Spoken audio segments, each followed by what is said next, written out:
Ian McCall is striking out on his own. The veteran flyweight asked for and received his release from his UFC contract after the promotion denied his demand for a $100,000 payout in his next fight. MMAfighting.com first reported McCall's release, which McJunkie confirmed with the promotion. In an extended interview today, McCall 1351 MMA, 231 UFC said he also fired his longtime manager. He welcomed offers from other fight promoters while also leaving open the possibility of retirement if a good job offer materialized.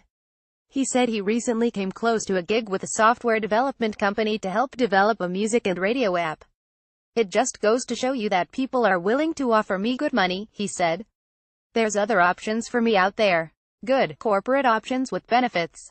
The UFC exit came after McCall discovered a treatment for a long-running stomach ailment, which led to the cancellation of his most recent Octagon bout, his fourth straight short-notice scratch in the promotion.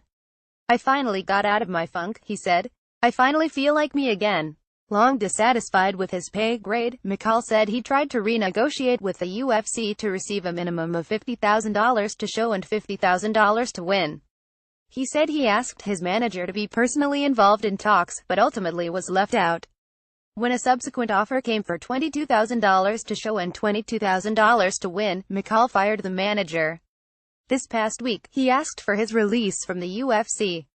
With the paperwork pending, McCall said he also refused a visit this past Saturday from USADA, seeing no need to do a random drug test if had never before tested positive and was likely to fight elsewhere. USADA did not immediately respond to a request for comment. I want to explore my options, he said. I've got one last good run in me, to go fight for a good solid couple of years, if I can keep my health up.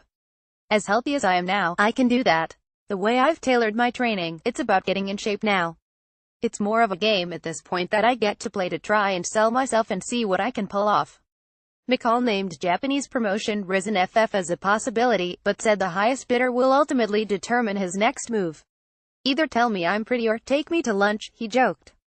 In the meantime, he's working as a marketing consultant for a company that makes cannabidiol CBD oil. 2 years ago, he signed on to be a manager of a medical marijuana facility before a fallout with its management. This is all fun and games for me, he said. What's going to happen? Someone's going to tell me, you're not worth it, okay? I'll just go and do the job I'm doing now, and not hurt my body. I'll make more money doing this, probably get offered another good corporate job, or land the job that was originally offered to me. Life doesn't suck for me. I have options outside of fighting. For the first time in 5 years, I'm really clear-headed and ready to go. And I feel healthy. For the last 5 years, since I've been in the UFC, I've had 7 surgeries, 2 or 3 bouts of MRSA, I tore my hip and groin, I popped my knee, and I had a blood infection. It hasn't been a good environment for me. It's time to move on. McCall ends his UFC career with a 231 record inside the octagon. Most famously, he twice fought current flyweight champ Demetrius Johnson as part of a four-man tournament to determine the inaugural title holder. The pair was forced to rematch when a scoring error led their first bout to be declared a draw. That makes him the most recent fighter to take on Johnson and not lose. McCall's most recent appearance came in January 2015, when he was outpointed by top contender John Lineker. For more on the upcoming UFC schedule, check out the UFC Rumors section of the site.